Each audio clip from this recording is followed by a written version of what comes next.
있는데 개구리 한 마리가 밑에서 뭐라고 그 소리가 나더라고요. 그래서 보니까 개구리가 한 마리가 말을 하는데 나에게 키스해 주세요. 그러더니 그러면서 하는 얘기가 내가 공주인데 마법에 걸려서 이게 개구리가 됐습니다. 나에게 키스를 해주면 내가 다시 회복되어서 당신을 행복하게 해드리겠습니다. 그랬어요. 근데 그 분이 그걸 이렇게 개구리 마량을 보고서 그 개구리를 이렇게 집었습니다. 그리고 주머니에다 이렇게 집어넣었어요. 개구리가 다시 주머니 속에서 다시 말해요. 아저씨, 나는 마법에 걸린 공주예요. 나에게 키스해 주세요. 그럼 당신을 행복하게 해주습니다. 그렇게 말하는 거예요. 근데도 가만히 있어요. 그리고 이제 날 걷어 집으로 돌아왔습니다. 근데 개구리를 이렇게 놓았어요. 걔가 또 말하는 거예요. 아저씨, 내가 마법에 걸린 공주라니까요. 나에게 키스해 주면 당신을 행복하게 해드렸습니다. 껄껄 웃으면서 하는 말이, 야, 너 내 나이 돼봐라. 나는 네가 공주가 되는 것보다 말하는 개구리로 있는 게 더 행복해.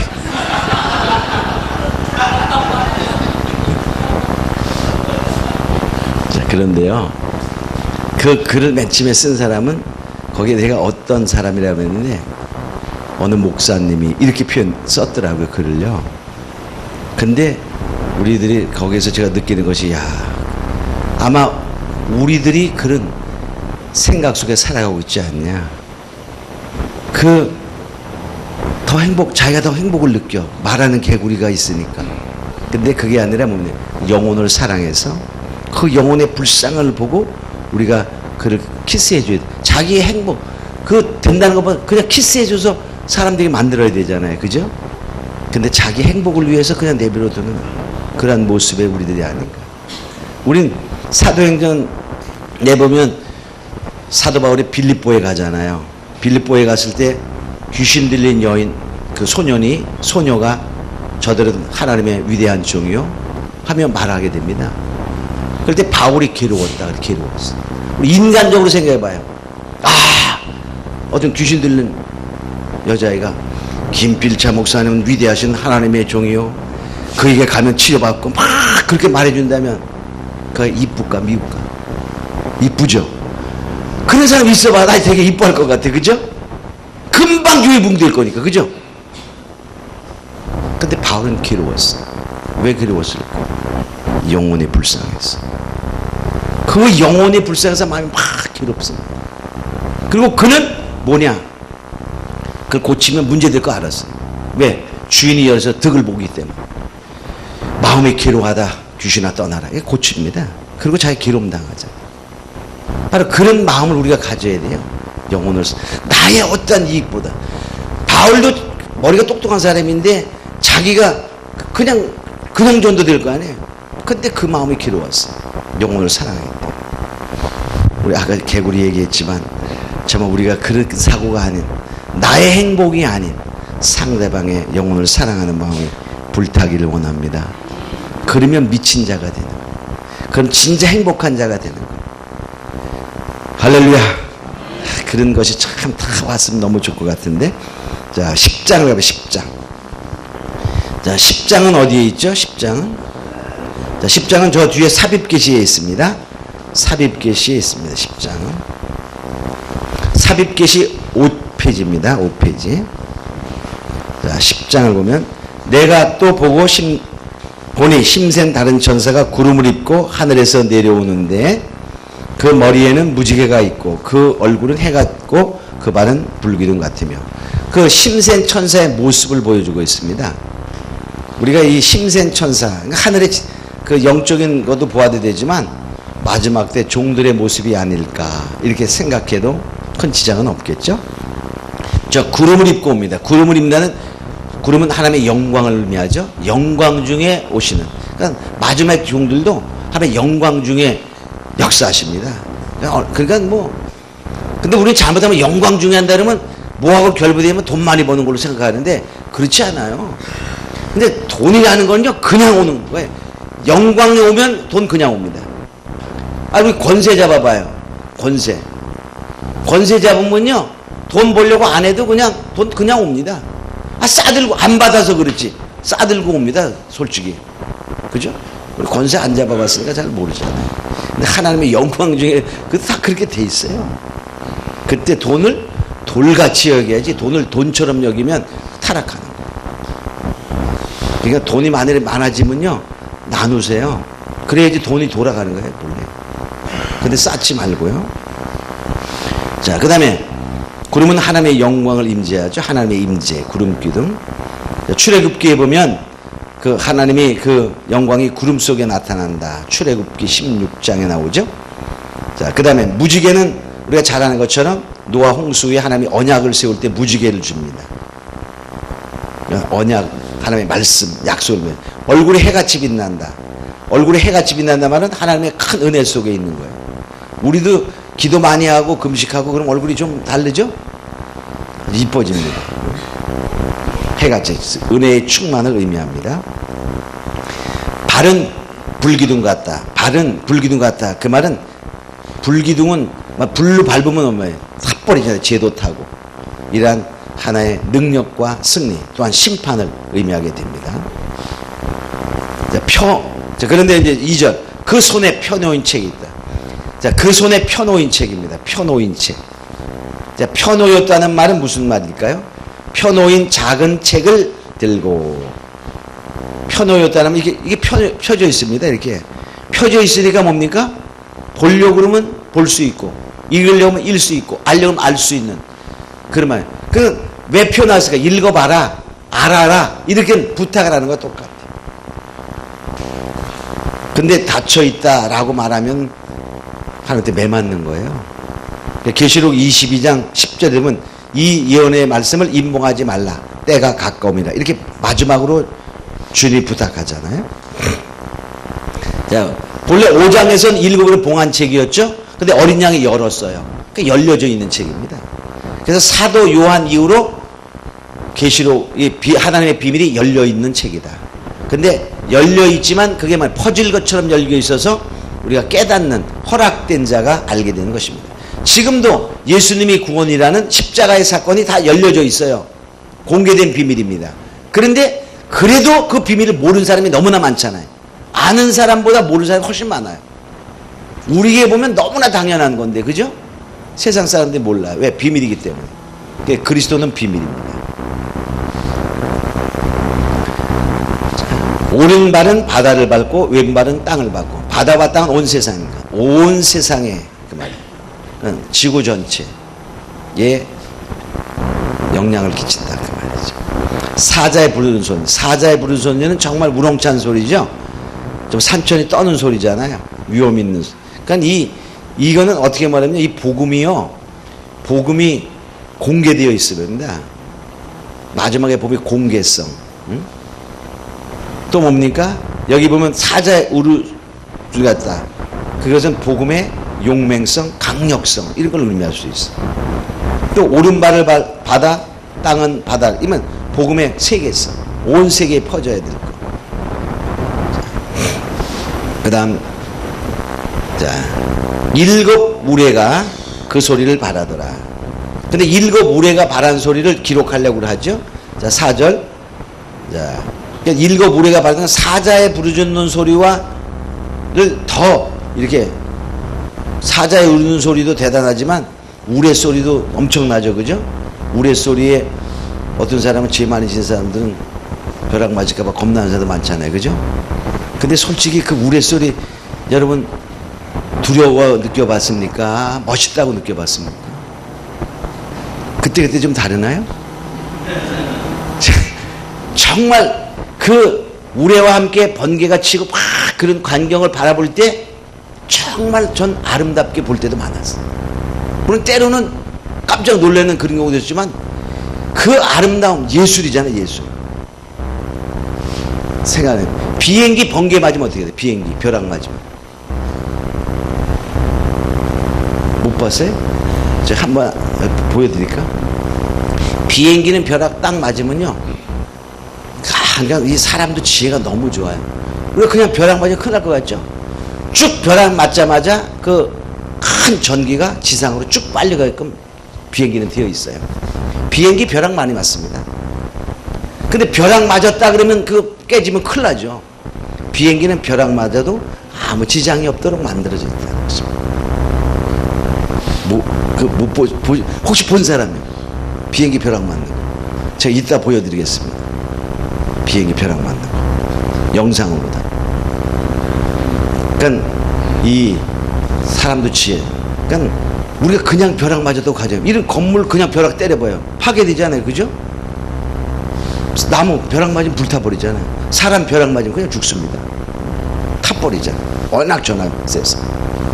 비행기는, 그러니까 이 사자의 울음소리나 벼락은 하나님의 그 위험성은 아주 위험이 아니라 위엄, 근엄, 장엄 이런 것을 말합니다. 우리는 정말 그런 음성에 정말 기뻐할 수 있는 그런 자가 되어야 됩니다. 거기에 떨면 안 돼요. 떨면은 무슨 문제 있는 거죠? 하나님의 임재인데. 자, 그 다음 봅니다. 자, 이제 4절에 보니까 이 말씀을 기록하려고 그랬어요. 근데 기록하지 말라 그랬어요. 기록하지 말라. 그럼 왜 기록하지 말라 했을까? 다른 거는 다 기록했는데 7 우레가 말한 거는 기록하지 말라. 이건요. 그러니까 우리 기록하지 말라 그런 거는 캘라 그러면 안 돼. 캘라 그러면. 그죠? 하나님이 만 알고 알려주지 않는 비밀도 있는 거예요. 그러니까 나는 마늘이 예를 들어서 나는 모르는 것 없이 다 알아. 그럼 그 문제 있는 교만한 사람이에요. 하나님이 알려주지 않는 게 너무 그냥 요만큼 아는 거 가지고 다 안다 그러면 안 되는 거예요. 공부 못하는 애들이요. 시험 보다가 그냥 조금 자기 아는 게 몇 개 나오면 너무 쉽고 잘 봤다 그래. 시험 채점은 50점밖에 안 돼.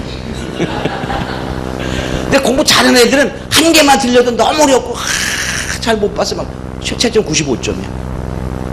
그런 거야. 그러니까 우리가 뭐 이렇게 은사 받아가지고 난 다 알아. 그런 사람은 교만한 사람. 실제는 모르는 사람입니다. 그렇지. 자, 정말 하나님이 들림받은 사람 겸손하고 이렇게 나아가는 것이지. 근데 다 안다 그런 사람들은 나중에 보면요 다 꼬꾸라지고 삐뚤어 갑니다. 자, 우리는 아주 앞으로 은사가 많이 오면 겸손한 자들이 원합니다. 그래 오래. 근데요. 그래서 여기 뭐냐면요. 왜 그랬을까? 성도 지금 이 계시록 누구에게 주죠? 성도에게 주는 거거든요. 이 7 우레가 바란 재앙은 성도와 관계 없어요. 전혀. 그러니까 몰라도 돼 그런 말이에요. 몰라도 돼 그런 것을 꼭 알려고 떼들으면 어떻게 될까? 부모님의 어떤 비밀을 자식이 자꾸 알려고 침실을 열어봐. 그럼 될까요? 안 되는 거예요. 자, 그래서 하나님은 숨겨놓은 진노도 있어요. 자, 성경을 보겠습니다. 신명기 28장. 신명기 28장 61절.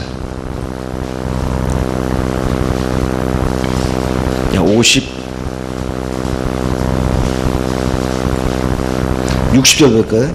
여호와께서 내게 두려워하던 애굽의 모든 질병을 내게로 가져다가 내 몸에 들어붙게 하실 것이며 61절 같이 있습니다. 시작. 또 이 율법책에 기록지 아니한 모든 질병과 모든 재앙을 너의 멸망하기까지 여호와께서 내게 내리실 것이다. 여기 기록하지 아니한 재앙 이렇게 말합니다. 하나님이 우리에게 숨겨놓은 재앙도 들어붙겠다 그 말입니다.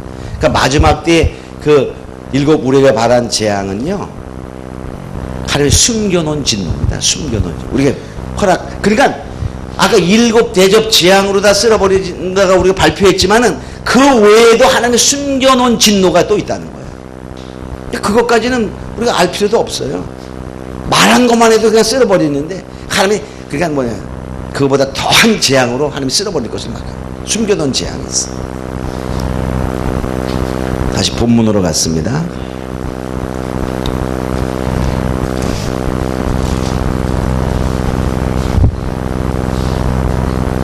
그러니까 이 우리의 인간적인 어떠한 지혜와 연구와 또 하나님이 알려줘도 가르쳐주지 않는 부분이 많이 있음을 알고 우리가 더욱 겸손한 자가 되어야 한다는 것을 우리가 알 수 있죠. 일단 7 우레가 바라는 것이 뭐냐? 7 우레의 비밀이 뭐냐? 이게 따질 필요 없어요. 하나님 말씀하시는데 우리가 안다는 것은 하나님을 보다 우리가 높아야 되잖아요. 더 지혜로워야 되죠. 그렇지 않지 못하죠. 자, 그다음 보겠습니다.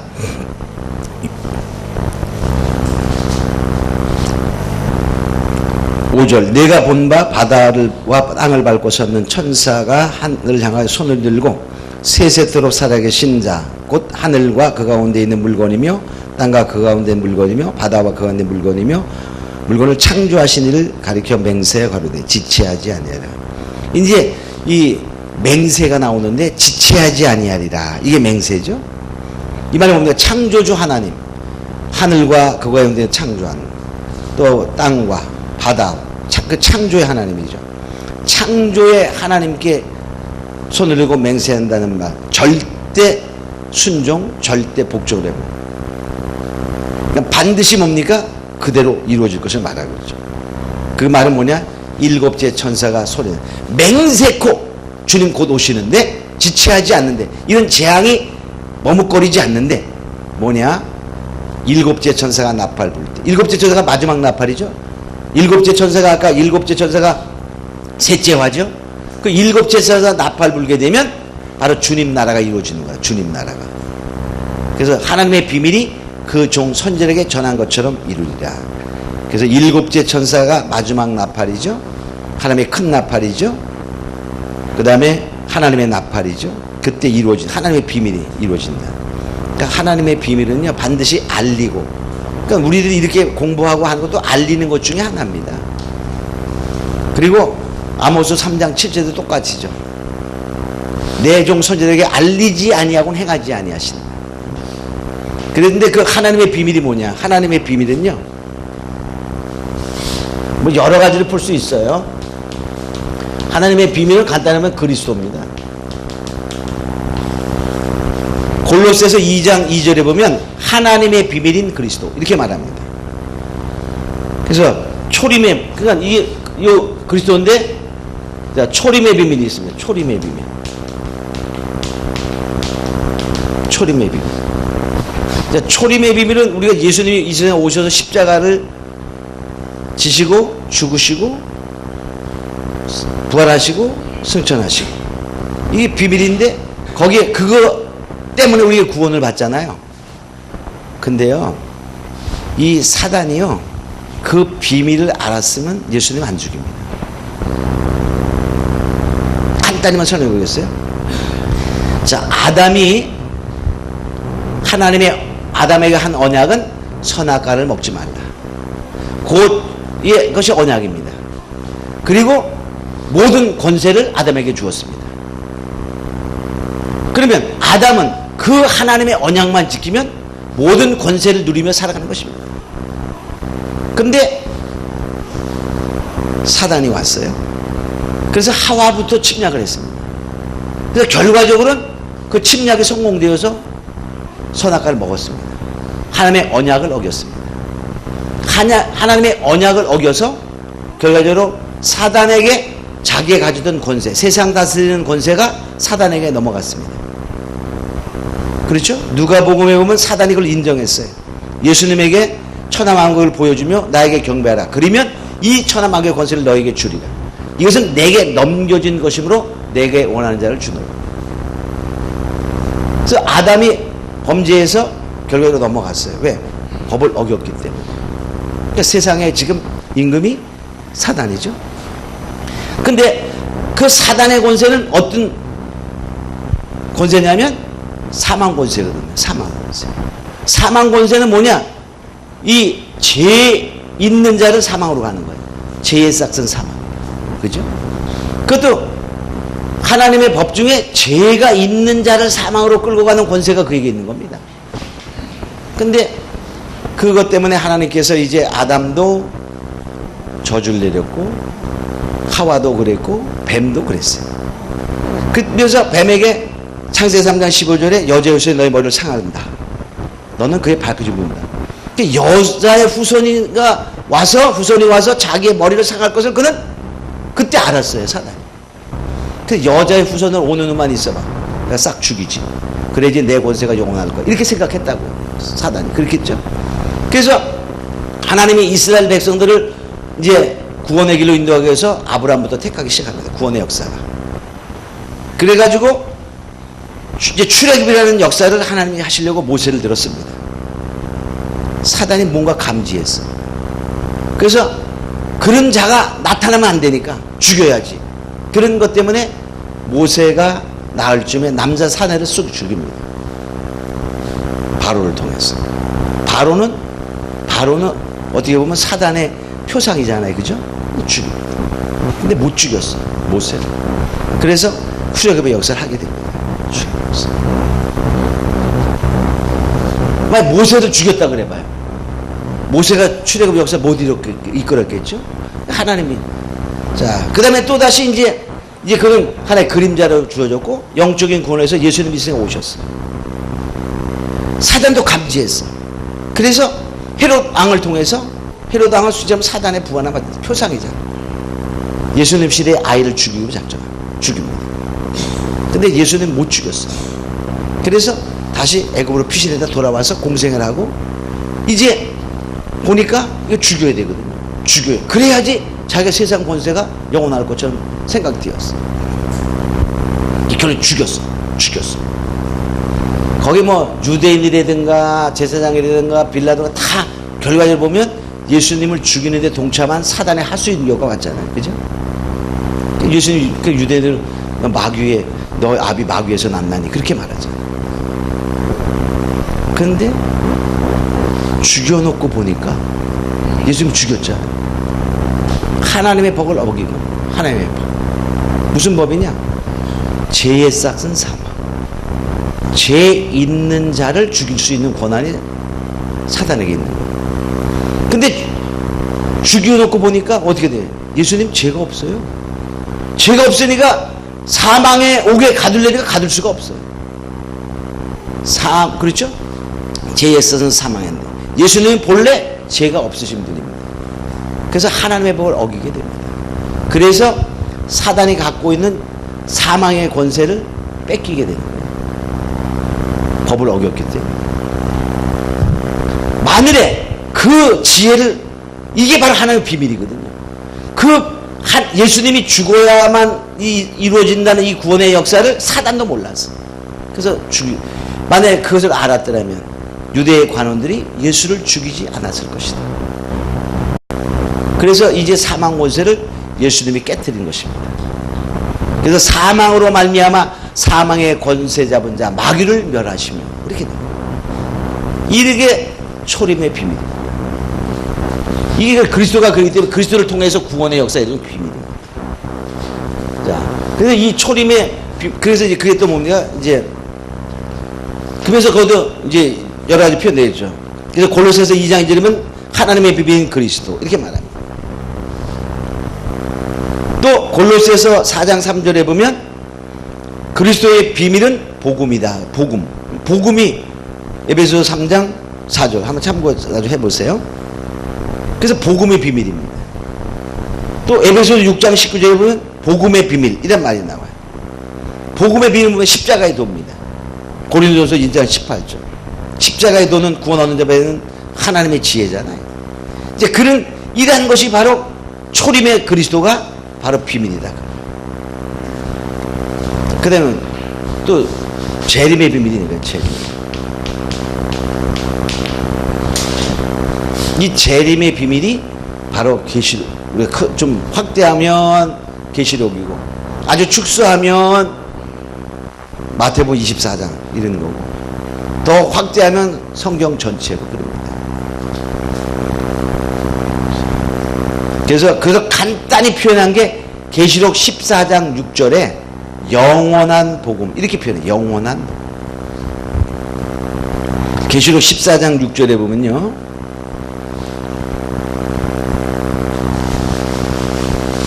다른 천사가 공중에 날아가는데 땅에 거하는 자들 곧 여러 나라와 족속과 방언과 백성에 전할 영원한 복음을 가졌더라. 이 영원한 복음은요. 축소하면 계시록이고 그 다음에 기타 계시록과 합쳐서 선지서의 마지막 재림에 대해서 종말에 대해서 말씀하신 그 자체가 영원한 복음입니다. 영원한 복음이라는 단어는 나중에 14장 할 때 설명하겠어요. 물론 다 영원한 복음. 율법도 영원하고 십자가 믿음도 영원하고 다 영원해요. 그런데 뭐냐 간단히 말하면 율법은 예수님이 오심으로 말미암아 율법이 없어진 게 아니라 완성된 겁니다. 그죠? 또 율법이 마침이 되었어. 그렇다고 율법이 폐해진 것이 아닙니다. 또 마찬가지 우리가 예수를 믿음으로 말미암아 구원을 받습니다.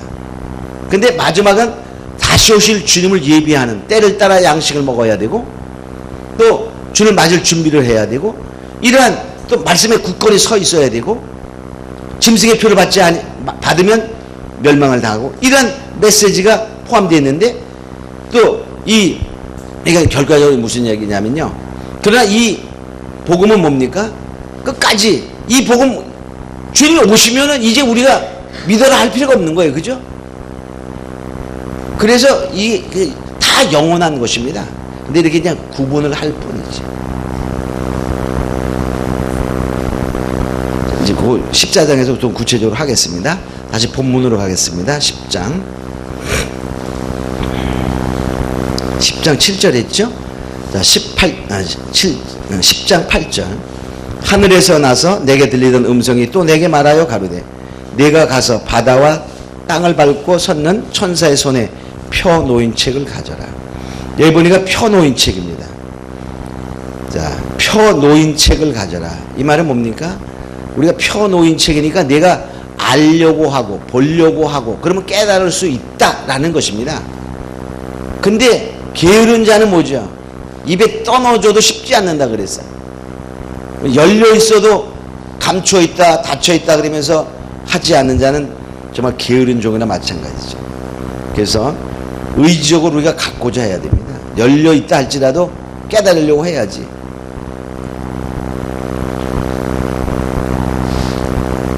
펴놓여 있다는 말은 다 공개되어 있는 것입니다. 근데 아직까지도 일부 목사님들은 그런 분도 있잖아요. 닫혀 있다. 종말까지 다 잘못하면 큰일 나 그래. 아니 계시록만 잘못하면 큰일 나나요? 다른 것도 잘못하면 다 큰일 납니다. 예수 외에도 구원이 있다 그러면 큰일 납니다. 그죠? 근데 그렇게 말하는 거는 뭐 사람들이 아무렇지도 않게 하는 사람들이 있거든요. 정말 하나님이 다 속 많이 타실 것 같아요. 자, 그 다음에 그래서 계시록은 사도 요한 때부터는 열려있는 책이다. 꼭 알아야 됩니다. 그 다음에 9절 작은 책을 뭡니까? 달라한즈 가지라 했기 때문에 우리는 갖기 위해서 달라 해야 됩니다. 자, 달라라는 말이죠. 내가 갖고자 하는 소원을 말하는 거예요. 사명자의 소원이다. 여러분 다 소원이 있어서 오셨죠? 예, 우린 그 달라 가지고 먹어야 됩니다. 근데 이것은 갖다 먹어버리라 그래. 먹어버리라. 우린 먹는다는 말은 우리가 음식도 그냥 갖고만 있으면 나하고는 관계없죠. 먹어야 됩니다. 마찬가지로 말씀도 먹어서 내 사상 속에 그것이 내 뼈가 되고 살이 되고 삶이 되어야 효력이 있는 것이죠. 그래서 이 마지막 때에 그 말씀을 반드시 먹는 자가 해야 돼요. 완전히 소화한다는 것입니다. 근데 여기 말하기를 내 배에는 쓰나 그랬어요. 배에는 쓰나 입에는 꿀같이 달래. 근데 우리가 먹을 때 입에 딱 먹었을 때 달다라는 말은 좋다는 말이죠. 이 말은 뭐냐면 말씀을 우리가 딱 깨달을 때 달다는 거예요. 말씀을 깨달을 때 기쁘다는 거예요. 말씀을 깨달을 때 좋다는 거예요. 그렇죠? 근데 그 말씀대로 살아봐. 말씀을 반드시 내 것을 만들기 위한 게 사는 것이거든요. 그때는 많은 고통이 따른다. 정말 우리가 말씀을 따라 살려고 했을 때에 인내와 절제와 힘듦이 필요하죠. 남을 사랑하라. 나한테 나쁜 말하고 그러는 사람 사랑하려니까 사랑이 잘 안 되잖아요. 그죠? 미워하라 그래서 미워하지. 그 실천을 잘 할 수 있어. 사랑. 안 돼. 우리, 그러나 나는 할 수 없다. 내 성질 갖고 힘들어요. 그런데 내가 뭡니까? 성령으로 변화되고 말씀으로 변화되면 가능해지는 것입니다. 그래서 하나님의 사랑이 우리에게 부어져야 돼요. 성령으로 말미암아 하나님의 사랑이 우리 마음과 부음바 되었나니 바로 로마서 5장의 말씀. 그 사랑은 내 힘으로 안 된다고 말합니다. 성령의 능력으로 된다고 말하고 있어요. 그렇게 되기를 원합니다. 자, 그래서 배인을 쓸 때 정말 쓰지만은 하나님이 거기에 쓴 것이 뭐가 되죠? 우리도 쓴 약이 뭐다고요? 몸에 좋다고. 쓴 경험을 해야 신앙이 단단해져.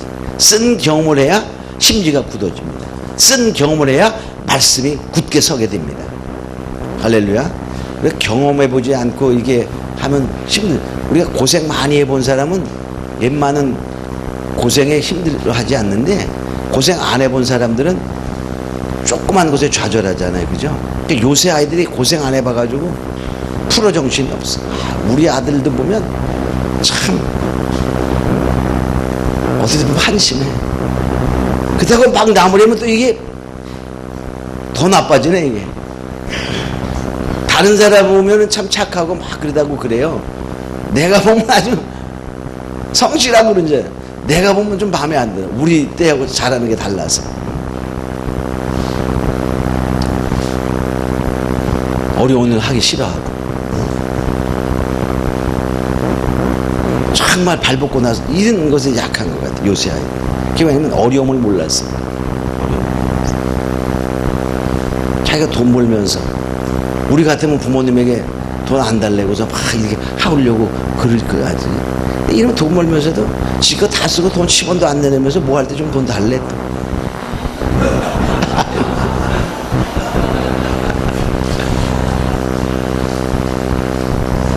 그러면 막 나무래고 싶지만 그래도 그게 그렇게 쉽지 않더라. 쉽지 않아. 자, 우리 근데 여기서 말씀도 맞아요. 우리가 인내의 말씀을 먹고 쓴맛을 알아야 마지막 때 사명을 감당한다. 그런 것입니다. 할렐루야. 그게 되길 원합니다. 자, 그 다음에 봅니다. 여기 11절에 보면요. 꿀같이 달리라 하거늘 내가 천사의 손에서 작은 책을 갖다 먹어버리니 입에선 꿀같이 다나 먹으니 내 입에 쓰게 되다. 이건 다 경험을 하는 것입니다. 우리도 반드시 단맛과 쓴맛을 다 경험해야 된다는 것입니다. 그렇게 되기를 원합니다.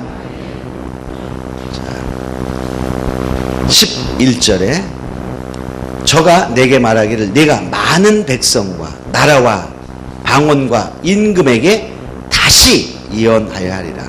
이 봅니다.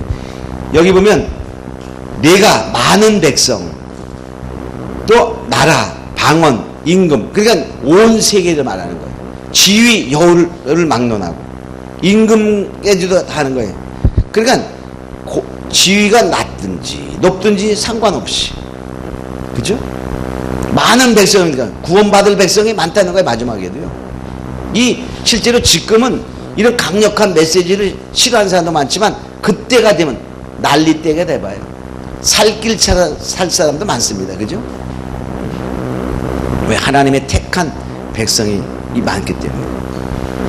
고린도에 갔을 때 바울이 고린도에 가서 막 이 복음을 전할 때 여러 가지 위험도 있고 정말 환락의 도시요 음란의 도시요 그런 데서 복음을 전할 때 너는 두려워하지 말라, 담대하라. 그래, 여기 내 백성이 많다, 이렇게 말하는 거예요. 아주 썩어가는 도시였거든. 우리 고린도인 그러면요 방탕한 자, 그런 의미가 있어요. 그만큼 환락의 도시고 그런 아주 항구 도시이기 때문에 그런 도시였는데, 그가 고린도에 갔을 때 두렵고 떨리는 마음으로 막, 또 아덴에서 먼저 했을 때 정말 설교를 잘했거든. 아덴에서 너에게 알지 못하는 신 하고 한 것을 내가 가르쳐 주겠다. 앞에서 쫙 철학과 헬라와 막, 그때 헬라 철학자들이 어떤 그 고린도에서 편지에 보면 이 말이 어눌한 것처럼 바울이 소개되고 있거든요. 근데 실제는 어눌하지 않은 거예요. 왜냐하면 아덴에서 설교할 때는요, 아덴의 철학자, 오늘날에 말하면 그 에보이고 철학자, 스콜라 철학자, 이런 사람들이 야, 저 말쟁이 하는 말 좀 봐, 이렇게 놀랍니다. 거기 사도행전 아덴에서 할 때. 그렇고 했는데 믿는 자가 몇 사람밖에 없었어. 그래서 고린도에 가서는 내가 예수의 십자가만 자랑하기로 다정. 그리고서 내가 전하는 것이 말의 지혜에 있지 아니하고 성령의 나타나심으로 하나님의 능력에 있게 함이라 하고 전한 것이 고린도입니다. 그래서 고린도 성도들이 생각해 볼 때 쉽게 말하면 우리나라 최고능 모습 예수천당 이런 얘기만 했다 그 말이에요. 그러다 보니까 고린도 성도들이 보니까 고린도도 아주 철학이 발달되거든요. 문화가 발달. 말 제대로 못하는 것 같아. 편지에 보니까 말은 잘하는데 편지에 그는 참 멋있는데 말은 제대로 못하. 조라구나. 이렇게 표현했던 것이지. 원래 바울이 말 잘하는 사람. 말쟁이라고 말하고 말쟁이. 철학자들이 야 저 말쟁이 좀 봐. 이 정도 하면 말 얼마나 달변가인지를 알 수 있습니다. 그런데 바로 뭐 얘기하려고 나왔는데 잊어버렸네. 이 각. 네? 왜 글로 갔나 잘 모르겠네. 많은 백성. 구원할 자가 많다. 그래서 고린도에서 너는 두려워하지 말라. 이렇게 음란한 도시를 할 때도 내 백성 여기 많다. 이렇게 말하면서 바울을 위로해서 그러니까 1년 6개월 동안 고린도에 있게 되잖아요. 많은 백성. 이 말은 마지막 때에도 염려할 줄 지금 타락해도 하나님이 구원할 자가 많이 있습니다. 걱정하지 마세요. 할렐루야. 자, 이는 나라들과 이 말은 나라의 경계가 무너져 국경을 초월하고 방언과 언어를 초월하고 온 세계적으로 이 복음이 전파될 것을 말하고 있습니다. 그 다음에 다시 예언이라는 겁니다. 다시 예언을 자 다시 하세요. 그 말은 뭡니까? 다시 하세요. 그 말은 한 적이 있는 거예요. 그죠? 다시 예언하려. 그러니까 우리가 내가 예언할 때 새롭게 하나님께서 받았더니 하는 것이 아니라 이 책에 기록된 말씀을 다시 예언하는 것입니다. 그래서 마지막 때 이 주님 오시는 그 복음을 전할 때에는 새로운 어떤 받은 것이 아니라 성경에 쓰여진 것을 다시 깨닫고 그 깊이를 더 깊이 이렇게 예언한, 그래서 다시 예언하리라 그 말입니다. 이게. 벌써 예언 다 되어 있어요. 주님이 오실 것에 대해서. 그러므로 그것을 깨닫고 예언한 것이지 내가 기도하다 받았더니 하고 주님 오시는 것을 예언한 것이 아닙니다. 내가 받았더니 예비처가 저기다 이렇게 얘기하면 그는 다시 예언이 아니라 처음 하는 거잖아요. 그럼 하나님이 말씀에 어긋나는 거예요. 그래서 한동안에 예비처가 어디냐 막 이런 것 때문에 문제. 예비처는 어디냐? 예비처입니다. 저는 이렇게 생각해요. 하나님이시기 때문에 물론 광야로 도망하라. 그러니까 광야일 것이다. 광야는요, 물론 그런데도 광야지만은, 그래서 어떤 사람은 비문화권이다. 광야다. 근데 광야 자체는 우리가 지금 살아가도요, 너무나 힘들고 하나님만 바라보지 않으면 견딜 수 없고, 하나님만 바라보면 살 수 없고, 막 그런 상황이 되면 그게 광야입니다. 그게 광야. 반드시 광야의 과정을 거쳐야 위대한 종이 되거든요. 그런데 과거에는 실제로 모세는 실제 광야에 보냈어요. 그냥 궁중에서 살았으면 안 됐으니까. 바로 실제 광야에서 영적인 광야 생활을 한 거죠. 마찬가지로 우리가 광야로 12장에 가면 가니 1260일 동안 하나님이 양육할 예배한 곳이 있더라. 그런 말은요, 하나님이 아니면 절대로 보호할 수 없는 그곳이, 하나님이 아니면 절대로 살 수 없는 그곳이 광야입니다. 그러니까는 이 광야는 저러한 실제 광야도 될 수 있지만 현실 우리 생활 속에서도 하나님이 보호하시는 절대적인 그 장소는 바로 광야입니다. 이스라엘 백성들이 고센 땅에서 그 애굽의 재앙을 내릴 때 고센 땅은 재앙이 없었습니다. 그게 광야입니다. 그게 광야. 그러니까 어디로 가자. 그 돈 걷어 다 내놔. 가지 마세요. 그냥 죽는 게 나아. 거기 가면 진짜 영이 죽습니다. 그러니까 이단들은 다 모여라 그러잖아요. 재산 갖고 들어와. 나중에 그런 게 더 많아집니다. 더 많아져. 근데 그들에게 능력이 나타나. 왜? 거짓 선지자가 다방면으로 하거든요. 다방면으로. 다방. 자, 그래서 우리가 이 광야 예비처가 어디 있다 여기, 그래서 주가 올 때 여기 있다 저기 있다 쫓아가지 말라 그러잖아요. 그죠? 그때 되면 깨어 있으면 다 하나님이 알려줍니다. 걱정하지 마세요. 지금부터 뭐 걱정해가지고 막 그런 사람들 많이 있고, 잘못해가지고 정말 보따리 싸갖고 들어가는 사람들이 있잖아요. 그죠? 그 전에 이 계시록 보면 어떤 사람, 제가 한 번이가 만난 사람이 있어요. 그래서 얘는 젊었을 때인데, 근데 이제 제가 그 사람들을 한번 만나게 돼, 지방인데 만나게 됐었어요. 그때 우리 목사님이, 제가 계시록 맨 처음에 배웠던 목사님은 그 옛날에 나우몽 장로님 목사님이라고 있었죠. 지금 좀 전에 얼마 전에 돌아왔죠. 90 몇 살이었어요. 그분에게 공부하신 분이었는데, 그때 제가 집사 때인가 막 그럴 때인데 한번 가보라 그래서 제가 갔어요. 그래서 같이 얘기를 하고 그 모인 분들에게 했을 때, 열심히 막 계시고 열심히 하고 막 그런 분이었었어요. 근데 어느 날 그분들이 어디 갔다 그러니까, 어디 갔냐 그랬더니 엘리야 복음재단으로 갔대. 다 보따리 싸가지고. 직장도 좋고 막 그런 사람이었거든요. 근데 한번 어디 거기 갔나 봐. 다 들어오니까 보따리 싸가 집 팔고 다 주고 갔더라. 그 한번 빠지면요, 왜 이 종말을 막 그렇게 공부하려고 그런 사람들이 의외로 잘 빠집니다. 왜? 찾다 이게 진짜구나 이렇게 착각 들어가네요. 미혹의 영에 들어가네. 절대로 하나님이 그때가 돼서 막 정말 여기 있는 것처럼 막 그때가 돼서 그 상황 속에서 하나님이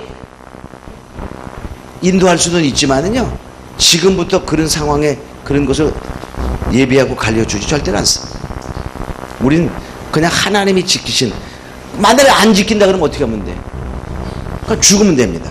간단한, 죽으면 환난에서 면한 자가 되고, 그게 바로 주 안에 죽은 자 복되다 그 말이에요. 여기 계시록 14장에 나온 주 안에 죽은 자가 바로 그런 것입니다. 죽어도 복되거든요. 근데 잘못 빠져들어가면 죽는 것보다 훨씬 못한 영원한 불못에 던지는 사망으로 이단에 쫓아가게 되는 거예요. 그래서 많은 사람이 유혹하는 사람들이, 자기 욕심 채우는 사람들은 돈 갖고 와라, 싸들고 와라야 된다. 거기다가 싸들고. 옛날에 그 신앙촌도 그랬잖아요. 다 싸들고 들어간 사람들은 그냥 나중에 찾아 나오려고 하면 못 찾아 나와. 그래서 그게 얽혀 있었기 때문에 못 나오는 거야. 못 나와. 응? 그리고 세수한 물을 성수라고 사야 되고 발 씻으면 그런 것이 돼. 지금도 그 장사 지낼 때 성수 사잖아. 지금 사람은 장사 지낼 때. 근데 그게 그만큼 어려운 거야. 근데 그게 왜 그러냐면, 영적인 것도 매일 뿐만 아니라 들어가면 나중에 육적으로 매이거든요. 나오려니까 아무것도 없어. 거기서 그러더니 먹고는 사니까. 응? 힘들지만 그런 것들이 많죠. 자, 다시 가서 여기서 다시 예언이라는 말은 이제 성경에 기록된 것을 우리가 깨닫고 예언하는 것이 다시지 다른 것이 아니다. 응? 그래서 우리가 먹은 자가 고하게 됩니다. 먹은 자가 뱉게 됩니다. 먹은 자가 우리가 다시 내놓게 되죠. 그래서 에스겔서에도 표현, 에스겔서 3장입니다. 에스겔서 3장에도 그렇게 되어 있죠. 에스겔서 3장 1절에 보면, 그가 또 내게 이르시되, 인자야 너는 받는 것을 먹어라. 이 받는 것이 앞에 있는 그 두루마기에 있는 책의 내용입니다. 너는 이 두루마기를 먹고 가서 이스라엘 족속에게 고하라 하시기로, 내가 입을 벌리니 그가 그 두루마리를 내게 먹으시며 내게 이르시되, 인자야 내가 내게 주는 이 두루마리로 내 배에 넣으며 내 창자에 채우라 하시기에 내가 먹으니 그것이 내 입에서 달기가 꿀 같더라. 그러니까 이 말은 뭐냐면, 깨달음이 올 때, 우리가 있잖아요, 깨달음이 올 때 정말 감격하고 꿀처럼 달아지잖아요. 그죠? 근데 그거를 다 소화하기에도 배는 그러니까 결과적으로 이것은 뭐냐, 우리가 먹은 자는 반드시 토해내야 됩니다. 다시 예언, 바로 반복해야 됩니다. 반복. 자, 그럼 다시 예언자가 뭐하죠? 먹은 자입니다. 말씀을 완전히 먹었다는 말은 말씀이 내 것이 되었다는 말이죠. 말씀이 내 사상이 되었다는 말씀이에요. 말씀이 나의 마음속에 탁 배겼다는 것입니다. 그러니까 그것이 바로 하나님의 무한 자, 인 맞은 자가.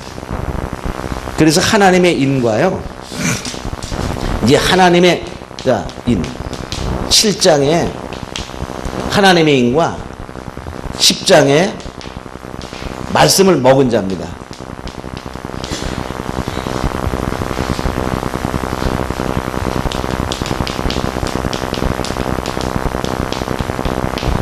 자, 이게 같은 말이죠. 근데 이 말씀을 먹은 자가 그냥 먹고 끝난 게 아니라 다시 예언자입니다. 이 말씀을 먹은 자는 다시 예언자가 돼요. 근데 다시 예언하는 자가 아니면 그 먹은 자가 아니에요. 제대로 먹은 자가. 그러니까 결과적으로 하나님의 이는 다른 표현으로 보면 말씀을 먹은 자요, 다시 예언자다. 그래서 이 계시록은 다시 예언의 복음입니다.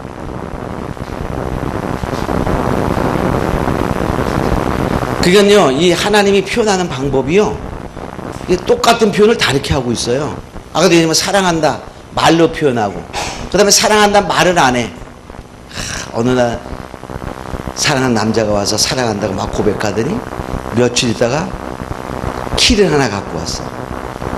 가져. 그래. 여자들이 어떨까? 기분 나쁠까요? 그거 보니까 나가 보니까 자동차가 한 대 있어. 응? 정말 사랑을 느끼겠죠? 그런 거. 마찬가지로 하나님의 표현, 하나님의 일을 맞아라. 그러면서 하나님의 인 우리가 했었죠? 하나님의 말씀이다. 자, 계시록, 자, 이런 건 이제 외우시는 게 좋아요. 하나님의 인 맞은 자가 14만 4천이다 그랬어요. 그죠? 근데 예수님, 하나님의 인이 뭐냐? 예수님도 하나님의 인친자다 그랬거든요. 예수님이, 자, 요한복음 6장 27절에 보면 인자는 하나님의 인친 자신이라 그랬어요. 근데 이는 어떻게 맞냐? 요한복음 3장 33절에 보니까 그의 말씀을 듣는 자는 하나님이 참되시다 하여 인쳤느니라.